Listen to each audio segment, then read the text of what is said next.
Welcome, everybody, to Carolina Rides, our once every couple of weeks trip through the car community across the area.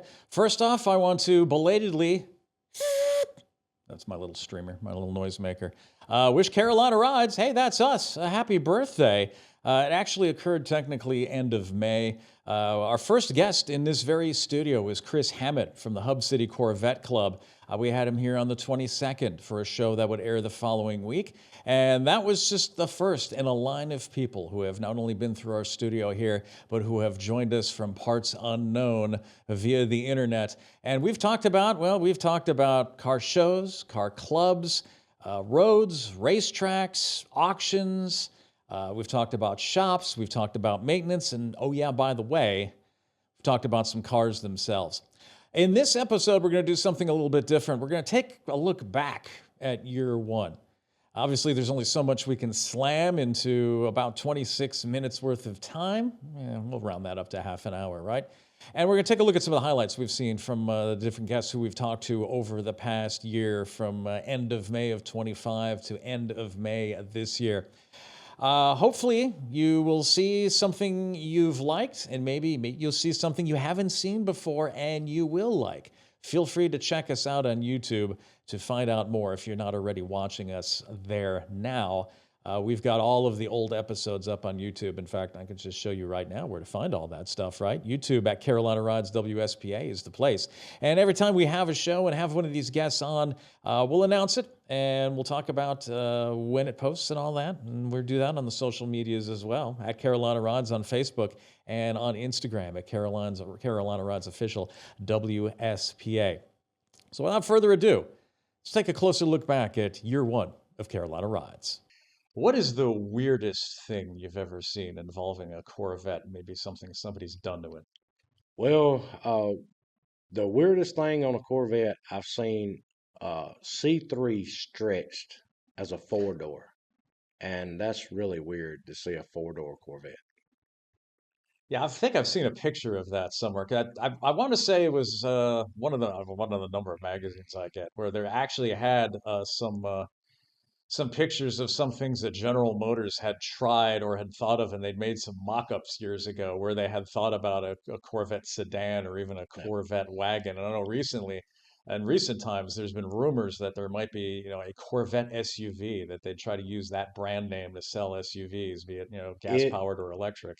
it is in the works. If you go to the Corvette Museum and go and visit the plant used to do a SUV for Cadillac at that plant. So they have the capability to run a SUV at Bowling Green. So I'm looking for it to come out in the future. And if it does, my wife will be all over So it. once it gets in your blood and once you get that AMC, that being different, because like what Frank said, go to a car show, you're going to be probably the only one there. And so people love them. I mean, you see an AMC Pacer come to a cruise in, and it's almost funny seeing the people come to the Pacer and there'll be a Ferrari right next to it that's not getting as much attention. Having had access to certain things and facilities at BMW that maybe the average person might not, what has been your favorite experience, either at the plant or at the performance center?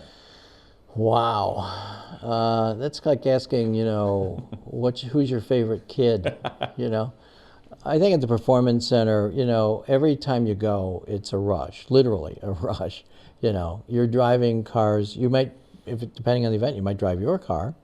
But even if you're driving a bone stock BMW, you're amazed at how well the cars perform. Just right out of the gate. They don't do anything special. They just run great. Compare and contrast just the driving experience between the Skyway and, say, the Tail of the Dragon. The Skyway is this beautiful open flowing road. Almost no sharp turns. Like you said, right? It's I think the speed limit's pretty high in places, 50, 45, 50, 55. And you can just get into this beautiful flow, curve to curve to curve. Almost never have to change your speed if you don't want to. You see, I'm not a motorcycle rider, but you see a lot of them on that road, and I understand why they must love it. It's like this rhythm of leaning one way, leaning the other. It almost feels like a little bit of a grace. And I find when I drive it, I get into this like peaceful zone. I call it, Zen by tarmac. And then the road about 20 miles north of here that is very popular, Route 129, Tail of the Dragon. That speed limit is, last I was there, Dad, maybe you could fact check me on this, it was 55. But the curves are so tight on that road. I mean, unless you're a lunatic or you're really, really good or you got a crazy car, you almost never go 55. And the turns are really tight. And so you're slowing down a lot, you're accelerating, and there's a lot of big drop-offs there. So this road is a lot more approachable. We see a lot of car clubs, and it's pretty cool watching them come in because they come down the road, the frontage road in front of Spartanburg Community College. And like I said, you can hear them coming. And it's in groups of 5, 10, 15 of them, you know. So we did a 72 F100, and we had a Ford F100 with a Chevy supercharged engine in it. And man, that created a lot of issues for people who love Fords. When they open the hood and see a Chevy motor, man, it was pretty tough for a while. Yeah, I actually saw something on social media the other day. It was kind of the reverse of that. It was a Corvette hood popped, and there was a Coyote engine in there. Ay, ay, ay. Ouch. That could get you messed up in certain parts of the country. Yeah. We've got young people, we've got old people, we've got, every car has a story, and that's the thing that I like to hear about when I go and talk to people or go to car shows is everybody has a story about why they own their particular car. Dan, the one car that we're missing in the club, if anybody has a Mustang 2, we Right. need a Mustang 2 in the club.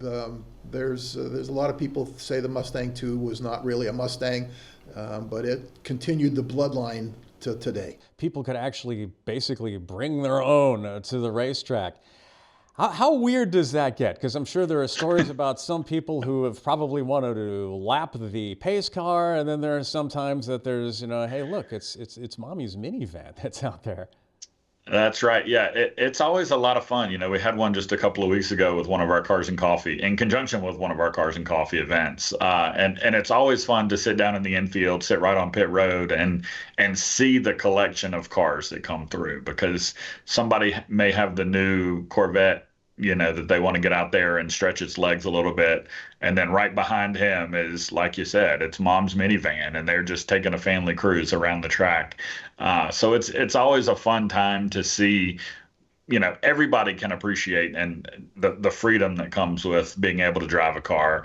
Everybody will enjoy, maybe to different degrees and at different speeds, but getting to drive around in the same tire tracks as NASCAR legends like Jeff Gordon and Dale Earnhardt and Jimmy Johnson.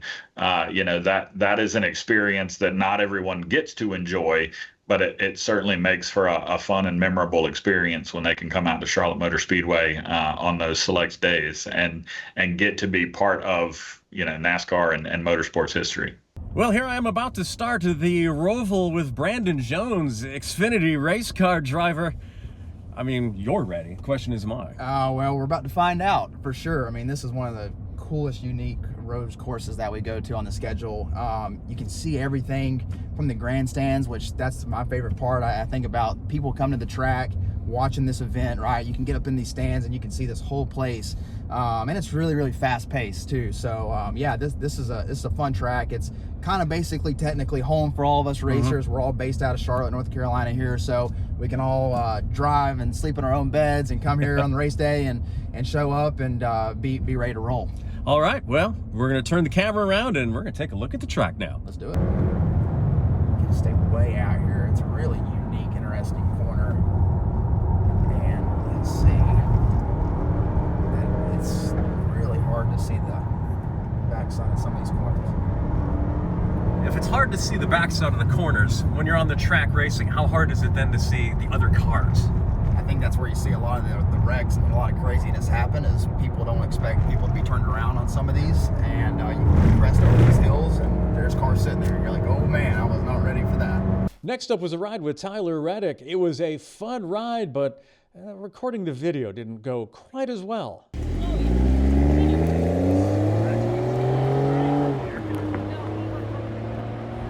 And I'm off on round 2 with Tyler Reddick, NASCAR driver, Cup Series. Yes, sir. How you doing? Doing good, man.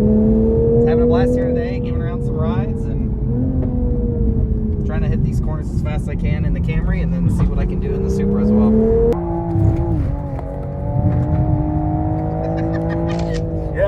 gonna work. It ain't gonna work. I can't hold it. I can't hold it in one position. The last 2 times I've been through turn 4, I've been off in the grass. I've seen guys spend thousands and thousands of dollars, tens of thousands of dollars to make a car sit on the ground and look amazing when you walk by it, and then when you go to drive it, it will beat you to death.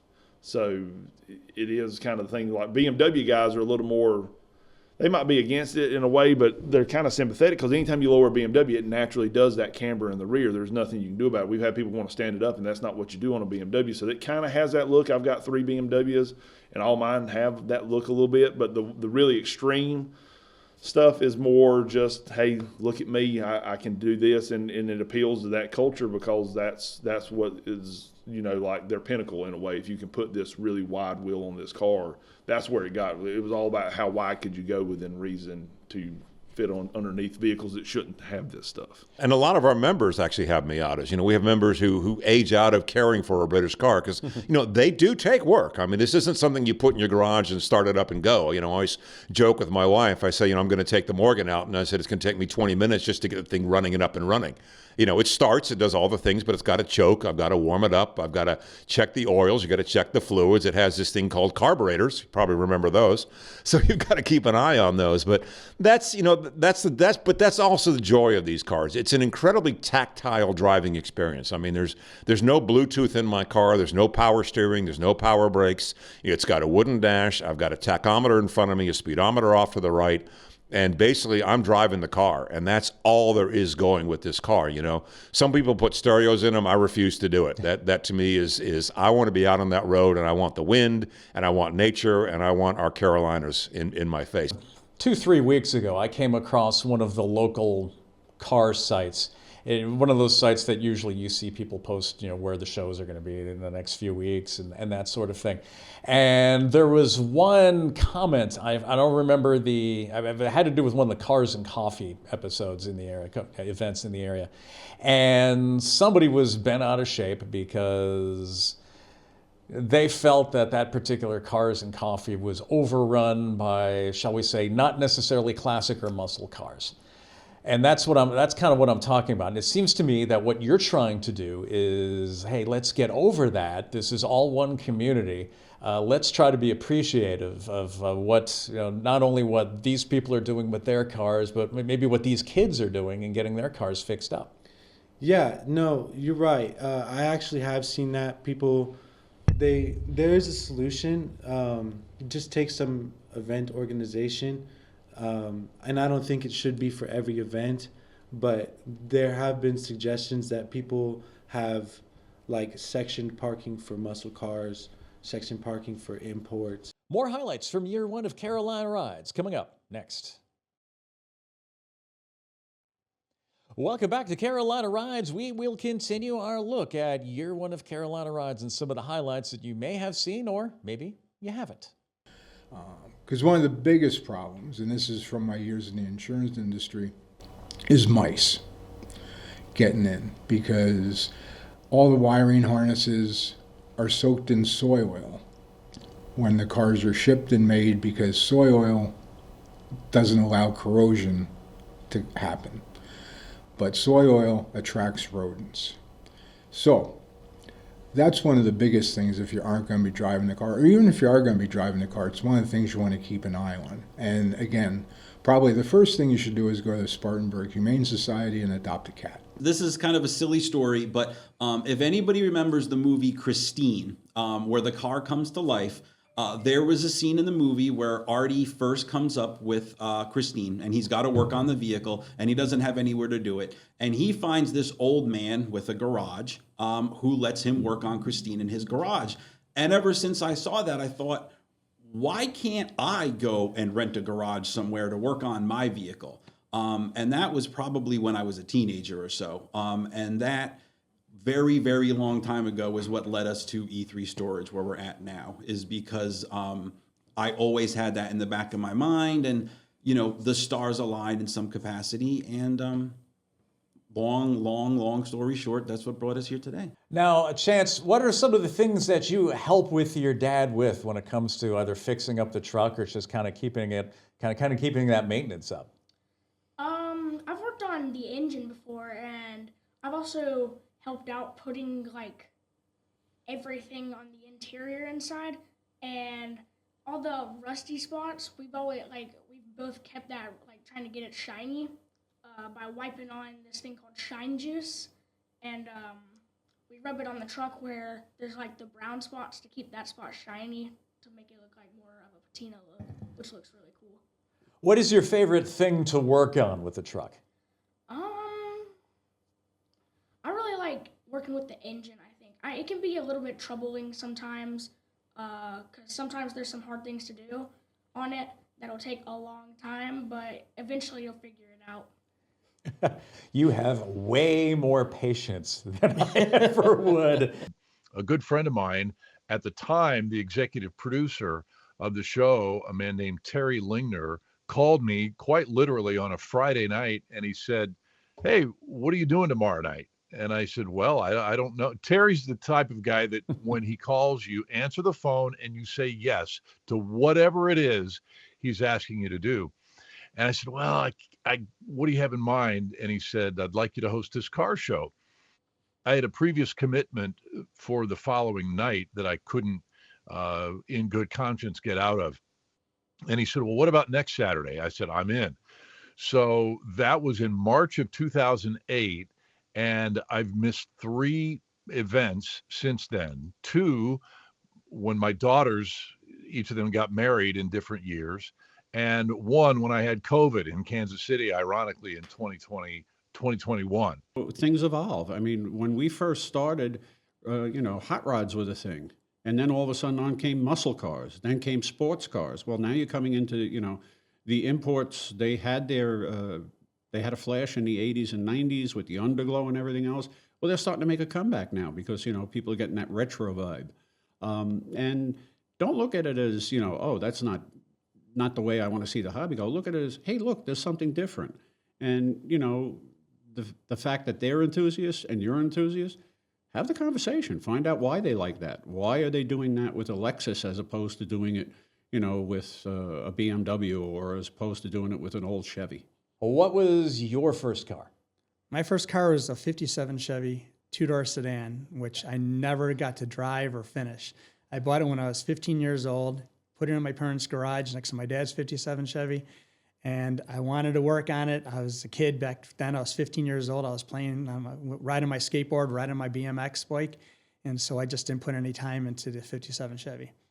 What happened to it after that? We sold it, and then somebody parted it out, and it's kind of heartbreaking seeing pieces of the car that was in pretty decent shape to restore at a swap meet. That's one of those things where if you have any attachment to the car, you almost want to get rid of it somewhere where you're never going to have to see any of it again. On the other side of the country, and then out of sight, out of mind. It would have been nice if it went to the other side of the country. But yeah, I saw it, and then that was the last time I saw of it. So then after that, I decided, to get the cars that I have, drive them, enjoy them, and, then you don't look back after you get rid of some. You get something more fun. For a student who might be interested in that as a career, or for parents who want to help their student along, what are some tips that you can give an aspiring auto mechanic as they enter the program? Things that they need to be good at, things, skills that are good, things that maybe they shouldn't do as well. Math, attention to detail, high expectations. Short list. That's basically it right there. Math skills are at a premium.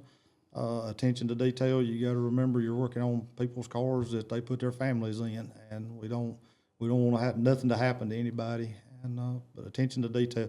I got that. Now, go ahead. Yeah. Now, a lot of people might be kind of stunned to think, how does math fit into auto mechanics? Tell me about that. Problem solving. That's the analytical side of it, as far as sticking with something, being able to work through problems and get to an end.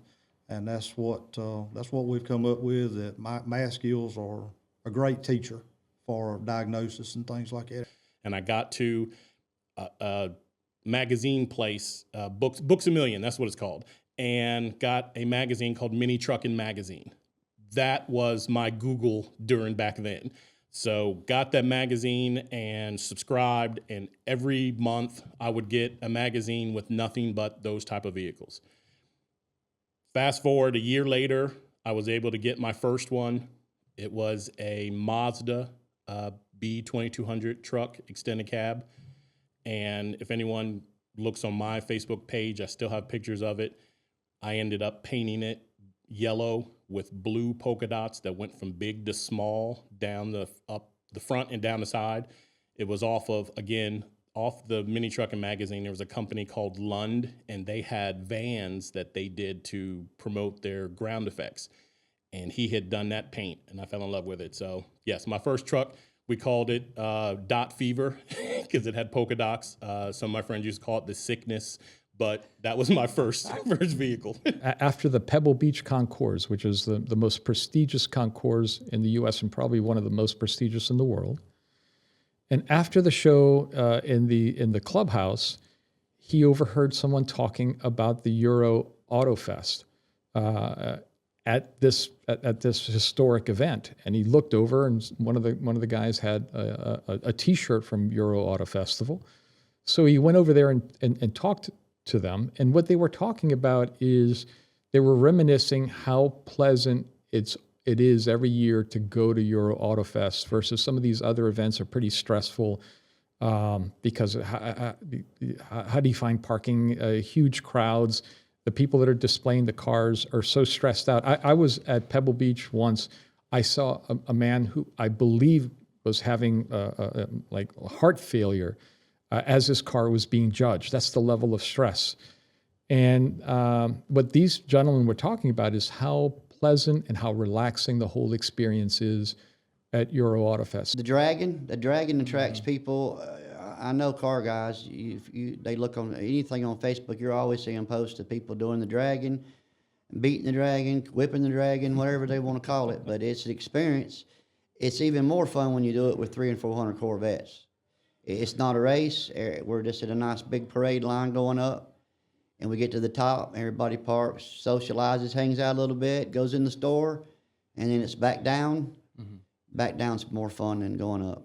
It's a lot louder and it sounds better. We get a lot of questions about why my vehicle, I bought a brand new car. Why do I need to get paint correction and ceramic coating? Where the reality is that vehicle, you may not know how long it sat on the lot. Maybe you do.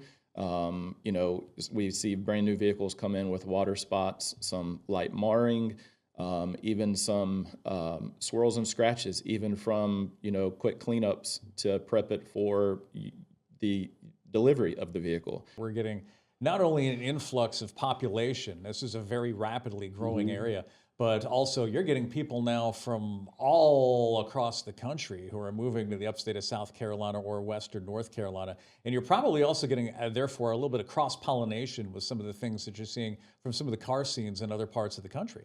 Surely. In fact, I'll say guilty as charged. I'm from New Jersey. Caleb may say, why did I come down here and stay? But and you're correct. It is exploding. You can tell just by the traffic on the highways nowadays. More and more housing developments going up. I live in Anderson, half a mile from me. 4 corners, they're building 3 new housing developments. But you're right, that's bringing in an influx of different styles as well. Caleb can speak to a lot of the Asian style cars and everything else. That's been coming in for years. Now you're starting to see exotics and the supercars. And then more and more, what actually surprises me, I'm seeing more and more old American muscle cars coming back out of the garages. Cloud cover really affects these race cars from a tech standpoint, not just from performance on the racetrack. If you go to, let's say we're going to the next race and you're there in the pits and you see all your crew members that have umbrellas and they carry the umbrellas, you're like, why? It's not going to rain. Why do you have an umbrella? Well, these body panels are affected so much by the sun, and as they get hotter, they expand. As they get cooler, they compress. So even the Lexan on the windows, the body parts. So if this body panel, if this is on the limit of being too far out, and you add sun to it, and it comes further out, and NASCAR sees that in their scan, eventually they can fail you for that, and you have to go around and make adjustments. Once again, a big thanks to everybody who you just saw, the organizations they're with, in some cases the people who helped hook me up with people to get those people on, and so on and so forth. And you may see some of those people popping up again here on Carolina Rides. We're certainly going to reach out to a lot of others. There are a lot of other stories out there we want told, and we'll hopefully see more of that coming up in year 2. Once again, if there's something you didn't remember seeing in that clip, feel free to check out those episodes. They're up on YouTube.